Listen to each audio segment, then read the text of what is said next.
Time उतना ही है जितना कि आप सबके पास है और एक टॉपर स्टूडेंट के पास है। अगर आपको ऐसा लगता है कि ज्यादा मार्क्स स्कोर करने के लिए ज्यादा बुक्स पढ़नी चाहिए तो बिल्कुल गलत है। अगर आप टॉपर से पूछोगे कि आपका क्या प्लान था तो उसका जितने भी सब्जेक्ट्स होते हैं ना, उन सब के लिए जो बुक्स हैं वो स्पेसिफिक होती हैं कि मुझे इतनी ही पढ़नी है। मैं हेल्प इस बुक से लूंगा लेकिन मैं क्वेश्चंस इस बुक से करूंगा। उसको पूरा क्लियर होता है पूरे साल से पहले ही, इसीलिए वो अपने पूरे साल भर उस बुक को 3 से 4 बार कर लेता है और उसका स्कोर 90 प्लस चला जाता है। और कहीं कहीं दिक्कत ये होती है कि आप किसी एक सब्जेक्ट को ना 5 से 6 बुक्स इकट्ठी कर लेते हो और उसको पढ़ने के चक्कर में बाकी सब्जेक्ट्स को मैनेज करना भूल गए।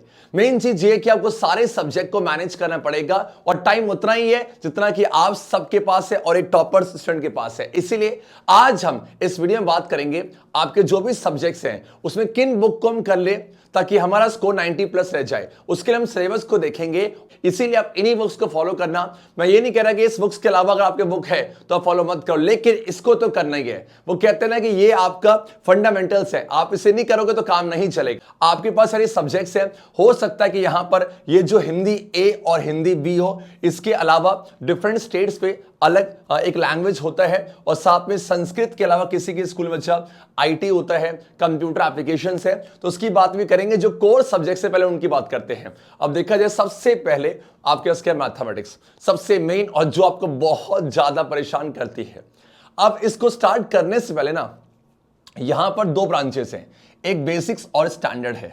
आप ऐसा समझो अगर आपको क्लास 11th और 12th में मैथ्स परस्यू करनी है, आपको मैथ्स पढ़ना है, तो आपको स्टैंडर्ड मैथमेटिक्स के साथ जाना है।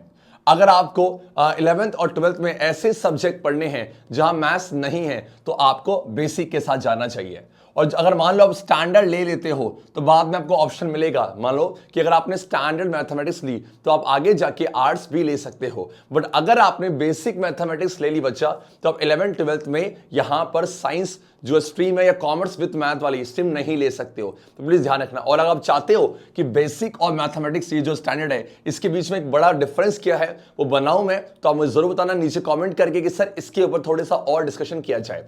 अब अच्छे बात करते हैं चाहे बेसिक हो चाहे स्टैंडर्ड हो। सबसे पहला आप सबको पता है सीबीएसई ने अपना जो है सिलेबस इशू कर दिया है और एनसीईआरटी ने अपने बुक्स को रिवाइज कर दिया है। सबसे पहला स्टेप ये ध्यान दो, आपको एनसीईआरटी ही करनी है। ये जो एनसीईआरटी बुक्स है बच्चे, कभी कभी ऐसा होता है ना कि एक आरडी आती है और एक आरएस आती है, आप पूरे साल भर उसको फॉलो करते हो। मैं ये नहीं कह रहा गलत है, लेकिन बच्चा पहला फंडामेंटल ये है कि आप अपनी मैथमेटिक्स जो एनसीईआरटी की बुक है उसका हर एक एग्जाम्पल, उसका हर एक एक्सरसाइज का क्वेश्चन आपको करना ही करना है और कम से कम 3 बार करना है। जब इसे करोगे ना तो आपका जो बेसिक्स है, बेसिक्स बहुत ज्यादा स्ट्रांग हो जाएगा। और एक बार अगर बेसिक्स स्ट्रांग हो गया तो आप किसी भी बुक को आराम से क्रैक कर सकते हो। जल्दबाजी नहीं करनी है, जो चैप्टर्स या मेंशन है उन सब के फंडामेंटल्स को क्लियर करो, सारी बेसिक चीजों को क्लियर करते चलो। डन है क्या? ओके। अब बच्चे बात करते हैं यहां पर एग्जाम्पलर प्रॉब्लम्स है। आप पहले समझो एग्जाम्पलर होता क्या है।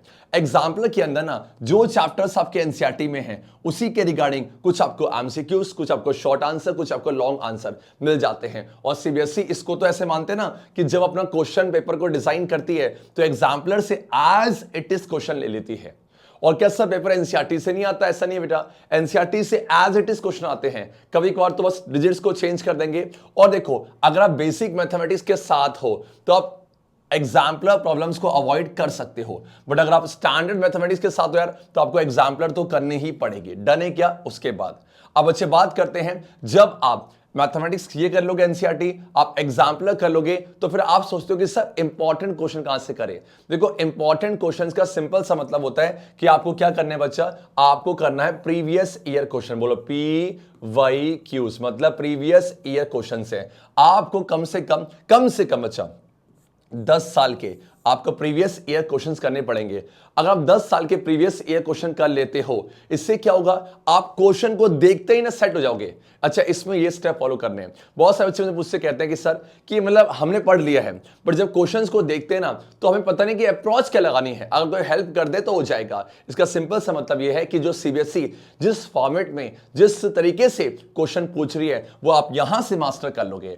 एंड बच्चा एज यू ऑल नो, हर बार सीबीएसई क्या इशू करती है बच्चा, अपना सैंपल सैंपल पेपर जैसा कि इस साल के लिए भी कर चुकी है। सैंपल पेपर का मतलब होता है कि आपका जो पेपर होने वाला है वो किस फॉर्मेट में आएगा, उसमें कितने एमसीक्यूज होंगे, उसमें कितने शॉर्ट आंसर होंगे, कितने केस बेस होंगे, वो सब सैंपल पेपर से पता चलेगा। तो पेपर के पैटर्न को समझने के लिए कम से कम आपको 3 से 4 सैंपल पेपर तो सॉल्व करने पड़ते हैं।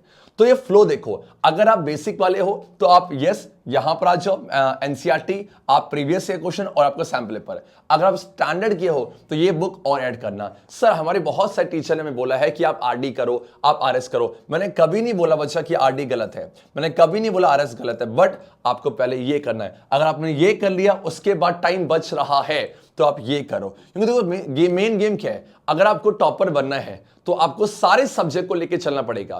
किसी एक सब्जेक्ट आपको अच्छी लगती है, आप उसको ज्यादा प्रैक्टिस कर रहे हो, तो गेम क्या है, गेम सब्जेक्ट को मास्टर करना नहीं है बच्चा, गेम है आपको सीबीएसई में स्कोर करना।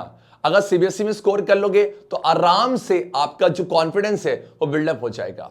टाइम मिलेगा, डू नॉट वरी। अगर आपको मैथ्स में बहुत ज्यादा इंटरेस्ट है, आप जब 12th पास करोगे ना, कॉलेज में आपको इसी सब्जेक्ट मिलेंगे और वहां मास्टर्स करोगे। बात को समझो, अभी सिर्फ गेम क्या है, बाकी सारे सब्जेक्ट को मैनेज करना है। तो ये मैथ्स के लिए है, और कोई मैथ्स का डाउट रहता है कमेंट तो खाली बच्चा।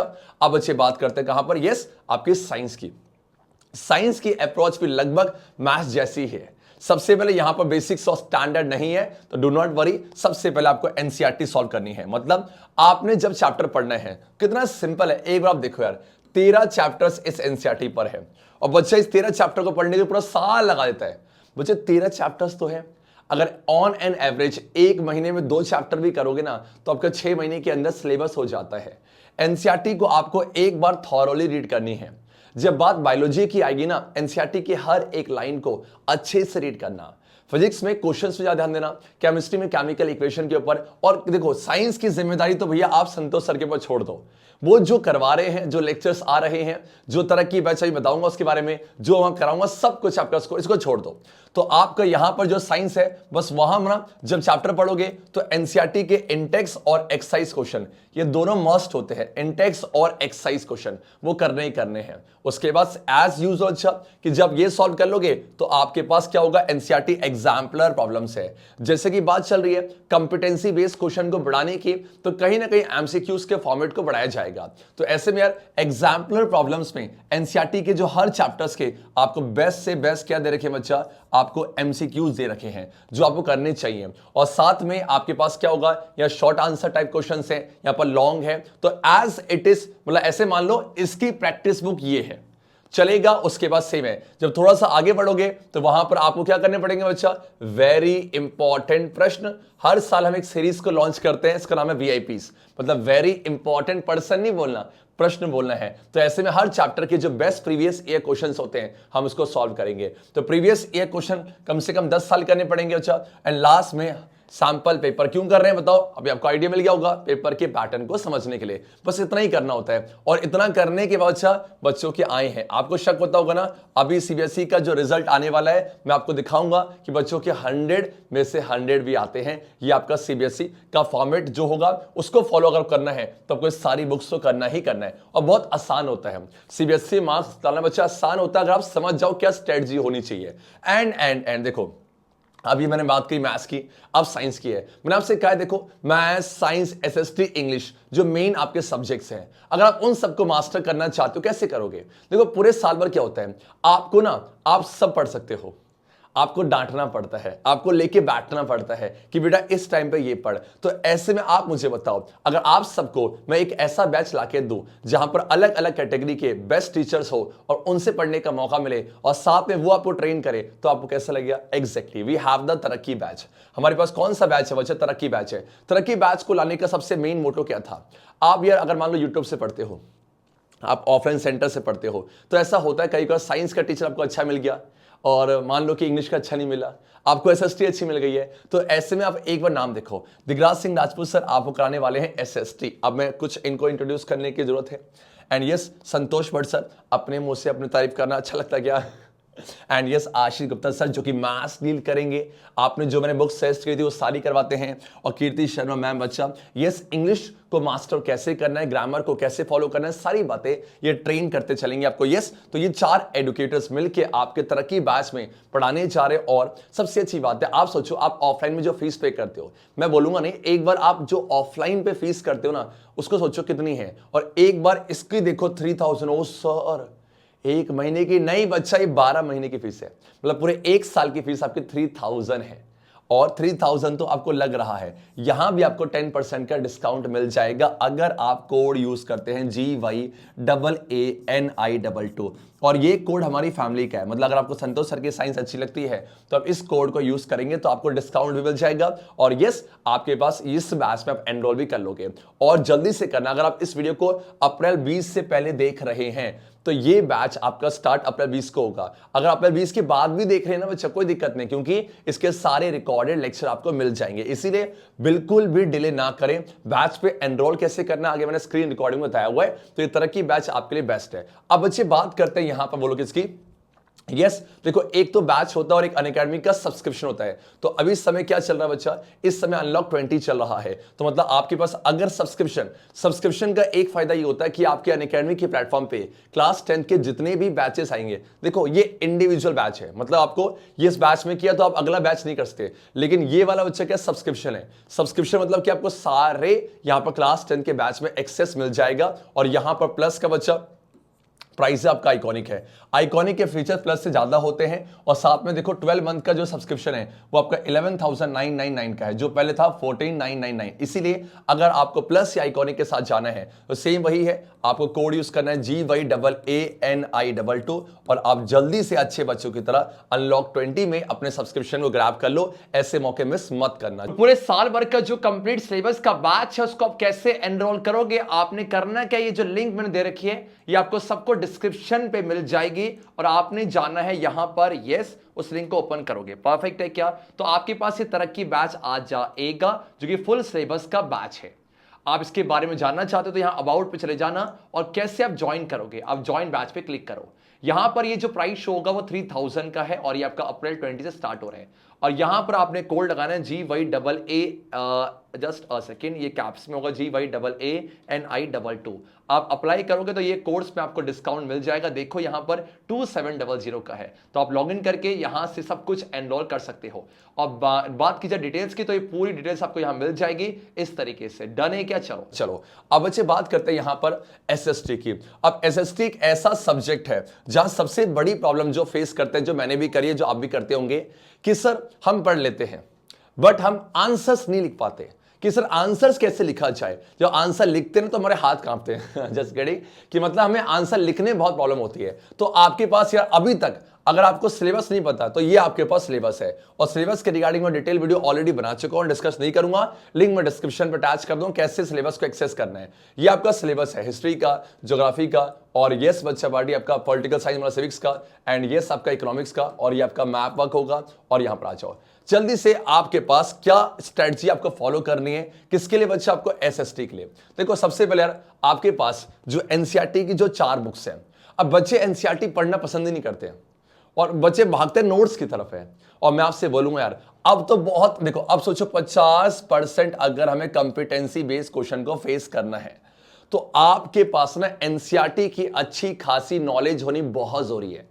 NCERT की हर एक कंसेप्ट को, पहले क्या था, आपने कुछ इंपॉर्टेंट टॉपिक्स पढ़ लिए, आप एग्जाम पे गए, एग्जाम देके आ गए। बट अब ऐसा नहीं है बच्चा, जब तक आप उसको ढंग से नहीं पढ़ोगे, आप उसकी हर एक चीज को अंडरस्टैंड नहीं करोगे, आप सरवाइव नहीं कर सकते हो। ये कड़वा सच है। और इवन 12th के बाद भी आप जब कॉम्पिटिटिव एग्जाम्स दोगे तो वहां पर आपको पूरे NCERT को थॉरोली रीड करना पड़ेगा।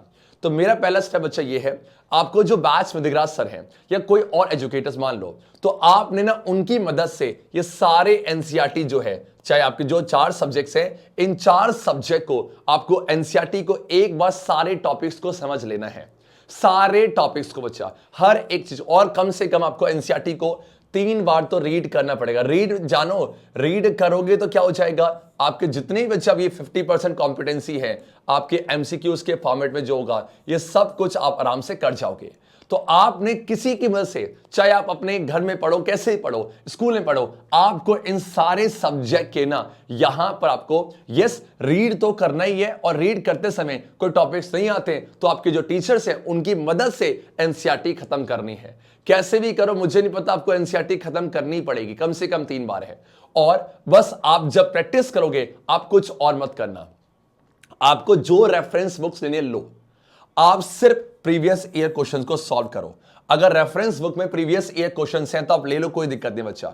क्योंकि आपको इसमें ना जब आंसर लिखते हैं, आंसर लिखने में क्या जो प्रॉब्लम आती है उसका सोल्यूशन क्या है। मान लो कि आपने प्रीवियस ईयर क्वेश्चन खोला, उसमें कोई एक क्वेश्चन था कि व्हाट इज ग्लोबलाइजेशन।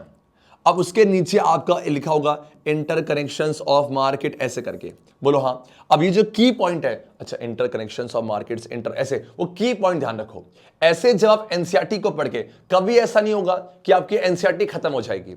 हाँ, एनसीईआरटी को 3 बार पढ़ना बच्चा, उसके बाद जब क्वेश्चंस को सॉल्व करोगे ना तो आपकी सारी एनसीईआरटी रिवाइज होती चलेगी। और एक कड़वा सच है, सीबीएसई एनसीईआरटी से बाहर एसएसटी में कुछ और नहीं देती है। इसीलिए बच्चा ये ध्यान दो, आपको एसएसटी के लिए रेफरेंस बुक के क्वेश्चन आंसर याद नहीं करने। रेफरेंस बुक में अगर प्रीवियस ईयर क्वेश्चंस हैं तो आप सिर्फ उसको करो, ये फैक्ट है। चलेगा बच्चा, यही आपकी एसएसटी की स्ट्रेटजी। और एसएसटी के लेक्चर्स को मिस मत करना, क्योंकि ना देखो खुद पढ़ने में आप जो 3 घंटे पढ़ोगे ना, वो टीचर्स आपको 1 घंटे के अंदर करा देगा। यही मेंटरशिप का फर्क होता है। पढ़ने को आप खुद पढ़ सकते हो बेटा, लेकिन आपको टाइम ज्यादा लग जाएगा। लेकिन वही है ना यार, देखो मैं ये नहीं कह रहा हर चीज की लिमिट को क्रॉस किया जा सकता है, बट कंडीशंस ये है कि आपने ये करना ही करना है। चलो उसके बाद बच्चा, अब बच्चे बात करते हैं इंग्लिश की, क्योंकि देखो इंग्लिश एक ऐसा सब्जेक्ट है, आप पूरे साल भर साइंस पढ़ रहे हो, मैथ्स पढ़ रहे हो, हालांकि तुम बैच में इंग्लिश ही पढ़ोगे, लेकिन इंग्लिश की टेक्निक थोड़ी अलग होती है। देखो पहले सिलेबस को देखो, आपका सेक्शन है बच्चा रीडिंग स्किल्स है। जो रीडिंग स्किल्स जो 20 मार्क्स है, ये कहते हैं कि 20 मार्क्स ये सिर्फ आपके हाथ में है। अब आपकी कितनी अच्छी रीडिंग स्किल्स है, मतलब आप कितना अच्छा समझ पाते हो। आप सबको पता है इस रीडिंग स्किल्स के अंदर आपके 2 पैसेज रहने जा रहे हैं, एक डिस्कर्सिव पैसेज और एक आपका केस बेस्ड फैक्चुअल पैसेज है। उसको आप मास्टर कैसे कर सकते हो, आपने करना क्या है, देखो जो ये आपके जो इंग्लिश के प्रीवियस ईयर क्वेश्चंस होंगे, वहां पर आपके पास केस बेस्ड फैक्चुअल पैसेज और आपके यस डिस्कर्सिव पैसेज होंगे। आपको कम से कम टारगेट बनाना है कि मैं महीने में कम से कम 3 से 4 बार मैं 2 पैसेज को सॉल्व करूंगा। क्योंकि अच्छा रीडिंग स्किल्स एक ऐसी चीज है जो प्रैक्टिस से आती है। तो आपने करना क्या है, जो मैं यहां पर जो डिस्क्रिप्शन है ना, वहां पर सीबीएसई के प्रीवियस ईयर क्वेश्चंस की लिंक दे दूंगा। आप उस लिंक से प्रीवियस ईयर क्वेश्चंस को डाउनलोड करके आप वहां पर ट्राई करना। देखो यार, करना बच्चा आपको, ये सिंपल सी बात है। या प्रीवियस ईयर क्वेश्चंस मतलब आपके जो होंगे, वहां से आप महीने में 2 या 3 बार एटलीस्ट 2 रीडिंग जो स्किल के अंदर जो पैसेज आएंगे उसको सॉल्व करते चलो, इससे आपकी अंडरस्टैंडिंग बढ़ती जाएगी। अब अच्छी बात करते हैं राइटिंग स्किल्स प्लस में ग्रामर की। राइटिंग स्किल्स के अंदर बहुत छोटा, देखो अगर मैं राइटिंग स्किल्स की बात करूंगा तो सिर्फ आपके पास एक फॉर्मल लेटर है बच्चा और एक एनालिटिकल पैराग्राफ है। ये तो आपको क्या सीखना पड़ेगा बच्चा, ये आपको फॉर्मेट सीखना पड़ेगा और साथ में आपको फॉर्मेट प्लस में प्रैक्टिस है। बस ये ऐसे ही होगा। फॉर्मेट मैं करवा दूंगा, डू नॉट वरी बच्चा, फॉर्मेट और साथ में प्रैक्टिस के लिए मैं क्वेश्चन प्रोवाइड कर दूंगा। कहां से करना है, देखो जब भी इंग्लिश की बात करो या हिंदी की, आपको सिर्फ जाना है प्रीवियस ईयर क्वेश्चंस के पास है। डन है क्या। अभी ग्रामर की बात करते हैं। ग्रामर बच्चा आपको लगती है बहुत ज्यादा नहीं बेटा, ग्रामर के कुछ ही चैप्टर्स आपके आ रहे हैं जो कि आप अपने बैच में पढ़ोगे या पूरे साल भर आप पढ़ रहे होंगे, तो यही होंगे। और साथ में सेम बच्चा प्रैक्टिस कहां से करनी है, बोलो प्रीवियस ईयर क्वेश्चन से। तो ये जो आपका रीडिंग स्किल्स है, ये वाला देखो आपका रीडिंग स्किल्स बच्चा, और ये जो आपका राइटिंग स्किल्स है, ये सिर्फ आपको प्रैक्टिस से आएगी। हाँ, राइटिंग स्किल्स में आपको फॉर्मेट पता होना चाहिए और ग्रामर पे आपको रूल्स पता होने चाहिए। उसके बाद बच्चे आपका बोलो क्या, यस एग्जैक्टली आपका लिटरेचर आपका 40 मार्क्स का है और लिटरेचर की सिर्फ यही 2 बुक्स है बच्चा, एक आपका फुटप्रिंट्स विदाउट फिट और एक आपका फर्स्ट फ्लाइट है। कैसे मास्टर करोगे, आपको एक बार चैप्टर की समरी पता होनी चाहिए कि चैप्टर पे है क्या। उसके बाद जब आप प्रीवियस ईयर क्वेश्चन करोगे तो वहां से हर एक क्वेश्चन का आपको की पॉइंट मिलता चलेगा। और ये 40 स्कोर करना बहुत आसान है बच्चा, क्योंकि ये आपके पूरा ये प्रॉपर आपके पास सिर्फ चैप्टर्स की अंडरस्टैंडिंग है। देखो कुछ चैप्टर्स देखो, अगर मैं मुझे कौन कौन से चैप्टर्स आपके आने वाले हैं, तो फर्स्ट फ्लाइट में जो प्रोज है, जो चैप्टर्स बेटा ये देखो ये और ये प्रोज है और आपके ये आपके पोएम है। तो पोएम और प्रोज की पूरे हर एक चैप्टर का थीम क्या है, चैप्टर क्या बोलना चाह रहा है, ये सब आपको पता होना चाहिए। देखो मैंने क्या बोला है, देखो इतने सारे सब्जेक्ट को मैनेज वही कर पाएगा जो टॉपर बन जाएगा, वही मैनेज कर पाएगा जो टॉपर बन जाएगा। अगर आपने मैनेज कर लिया तो आपका रास्ता बहुत आसान हो जाएगा बच्चा। तो ये हो गया साथ में जो फुट विदाउट फीट है, तो उसको आपको यार हर एक चैप्टर को पढ़ना पड़ेगा, चैप्टर को पढ़ना पड़ेगा 100%, क्योंकि चैप्टर नहीं पढ़ोगे तो you can't right your answer, आप आंसर लिख ही नहीं सकते हो। अब सेम यही टेक्निक बच्चा फॉलो करने के इसके लिए आपका यस हिंदी के लिए, हिंदी की बात की जाए कितना देखो सिंपल है, मैंने हर एक का सिलेबस यहां अटैच कर दिया भैया। आपके पास अपठित गद्यांश और अपठित काव्यांश आपको कितने मार्क्स देके जाएगा बच्चा, यस यहां पर 10 मार्क्स देके जाएगा। और ये सिर्फ किससे आएगा, ये सिर्फ आपको प्रैक्टिस करनी पड़ेगी। जो आप कहां से करोगे, प्रीवियस ईयर क्वेश्चंस कहां से डाउनलोड करना है सर, लिंक डिस्क्रिप्शन दूंगा। व्याकरण की बात की जाए 16 मार्क्स है बच्चा, जो व्याकरण 16 मार्क्स के ना आप मानोगे नहीं। देखो ये व्याकरण के टॉपिक्स हैं, व्याकरण के लिए मैंने यहां पर 4 ऐसे कहते हैं ना कि चार मैंने शॉर्ट ट्रिक अपलोड कर रखे हैं यूट्यूब पर, और 4 शॉर्ट ट्रिक से मैं 100% कह रहा हूं आपका स्कोर व्याकरण में फुल आएगा। डू नॉट वरी, मैं टेलीग्राम पर हर जगह इसके लिंक को शेयर कर दूंगा। ये आप ट्रिक से करोगे और ट्रिक प्लस में आपको क्या करनी पड़ेगी, अच्छा प्रीवियस ईयर क्वेश्चन है, आपका हिंदी के लिए काम हो जाएगा।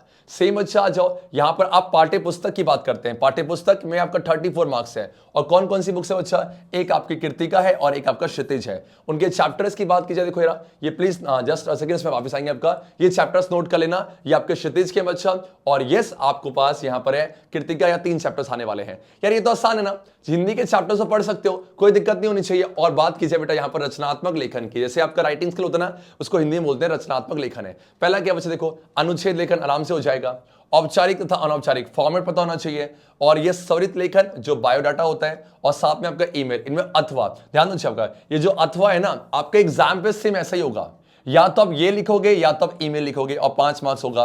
और एक है विज्ञापन लेखन और संदेश है। देखो ग्रामर में चाहे वो इंग्लिश ग्रामर हो चाहे आपका हिंदी ग्रामर हो, और सेम अच्छा जो राइटिंग स्किल हो चाहे हिंदी हो चाहे आपका इंग्लिश हो, तो आपके पास क्या होना चाहिए, पूरा आपको फॉर्मेट की अच्छी अंडरस्टैंडिंग होनी चाहिए। और आप आराम से कहीं से भी ना अच्छा इनके फॉर्मेट को पढ़ सकते हो, मैं भी करा दूंगा, हम भी कर लेंगे, डोंट वरी, बस आप टच पे रहो। बस मैं आपको हल्का सा आइडिया दे रहा हूं, ये सब कुछ हो जाता है, एंड टाइम पे बीच में हो जाएगा, बस आप टच में रहना, ये सब कुछ मैं करवा दूंगा। आज ओके, अब आगे बढ़ते हैं बच्चा, यस यस यस, और यहां पर ये हो गया। अब बात से बात करते हैं, बोलो किसकी, यस कि इसके अलावा आपके पास संस्कृत हो सकता है, इसके अलावा आपके पास आईटी हो सकता है। देखो संस्कृत के लिए तो प्योर एनसीईआरटी से बचा, संस्कृत के लिए सिर्फ और सिर्फ आपको एनसीईआरटी करनी है, और इसके अलावा जो आपका आईटी बचा सिर्फ आपका एनसीईआरटी, और साथ में जो आपका आईटी हो गया या फिर आपका कंप्यूटर एप्लीकेशन हो गया, तो इन सब के लिए ना आपका जो सीबीएसई है, सीबीएसई अपने हैंड बुक को इशू करती है। मतलब हैंडबुक क्या है, सीबीएसई प्रॉपर एक बुक को इशू करती है, और उस बुक में सारे चैप्टर्स होते हैं। देखो आईटी वाईटी जो एडिशनल सब्जेक्ट्स हैं, इनको आपको क्या करना है, इनको सिर्फ बच्चा पाठी आपको ना जो हैंडबुक है उसको ऐसा मान लो महीने में आप एक एक चैप्टर पढ़ते जाना, तो आपको कोई परेशान नहीं करेगा। मैंने देखा एग्जाम टाइम बच्चे बहुत परेशान हो जाते हैं, डरे क्या, तो संस्कृत के लिए सिर्फ एनसीईआरटी, और आपके जो एडिशनल सब्जेक्ट्स है या जो स्किल इलेक्टिव है वहां सिर्फ सीबीएसई की हैंडबुक के महीने में एक बार एक चैप्टर करते जाना।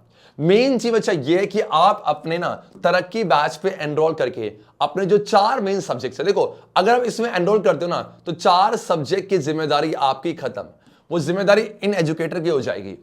आपने सिर्फ क्या करना होगा, बाकी सब्जेक्ट को पढ़ना होगा, ऐसे हिंदी हो गया। तो इसीलिए मेन चीज ये कि आपको सिर्फ चलना है, और कैसे चलना है वो हम सब मिलकर आपको बताएंगे। तो ये था कि कौन कौन सी बुक्स को पढ़ना है। इसके अलावा अगर आपके मन में कुछ और है कि सर मैं ये पढ़ूंगा, मैंने कभी मना नहीं करा, आप पढ़ो बच्चा, नॉलेज की कोई लिमिट नहीं होती, बट आपको ये करो, उसके बाद टाइम बचता है तो वो करो। ऐसा ना हो कि आपकी सिर्फ मैथ्स अच्छी हो, ऐसा ना हो कि सिर्फ साइंस हो, आपको सारे सब्जेक्ट को लेके चलना पड़ेगा। और यही बुक्स होती हैं, पूरे साल भर आप सर्च करोगे आपको यही मिलेगा, इसके अलावा आपको कुछ और नहीं मिलेगा। इसलिए बेटर ये होता है, बोलो knowledge is not power, execution knowledge is power, मतलब उसको अप्लाई करना सीखो। और इस तरीके से आपने डिस्कस किया सारी यहां पर स्ट्रैटेजी को और कौन से बुक्स को फॉलो करना है, सिलेबस का भी हमने डिस्कशन किया, एक छोटा सा ओवरव्यू लिया, और इस जर्नी को बहुत स्मूथ बनाएंगे। यूट्यूब पे पूरी प्लेलिस्ट बनी हुई है, बैच पे स्टार्ट करने जा रहे 20 अप्रैल से, तो देरी ना करो, अगर जिनको भी एनरोल करना है जल्दी कर लेना। And yes do not forget to use my code ज्ञानी22, क्योंकि ये हमारी फैमिली का कोड है भैया, GYAANI NI22। यस नो क्या और ये इसके अलावा आपके कोई और डाउट होंगे मुझे जरूर बताना। एंड यस, जाते जाते हमारी फैमिली का टैगलाइन है, आवाज नहीं आ रही मिलके बोलेंगे अच्छे बच्चे कैसे, संतोष सर जैसे।